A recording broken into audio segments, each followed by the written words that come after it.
We identified Richcore as all the qualities what we're looking for our foray into biotechnology. And we did close the deal yesterday for majority acquisition.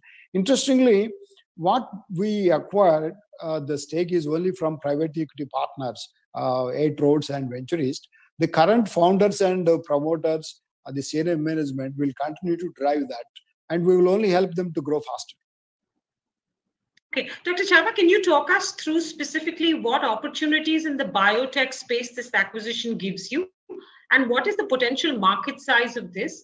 And as you would have planned this acquisition, you would have sort of tried to also project what it might add to your revenue streams over the course of the next 1 to 3 years.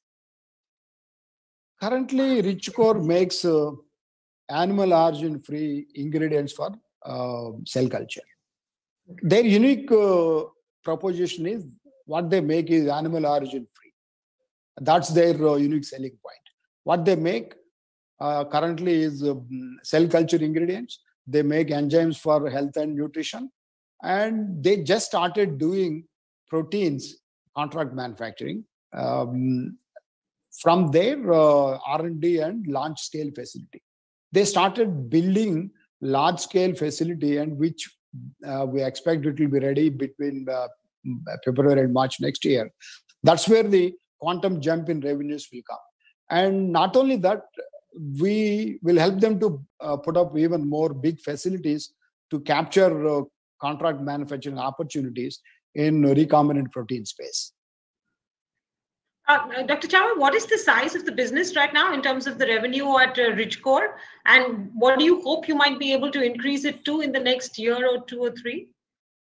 We are not giving any guidance even for our Laurus Labs. So it is not fair on our part to give guidance there. Okay, but the current revenue size for...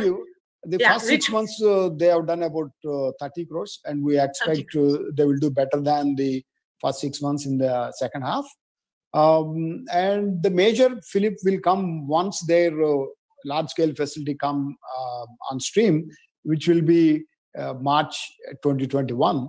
And what the integration benefits of Laurus Labs are in the space of biocatalysis, are in the place of fermentation, of some steroidal intermediates where we are very strong.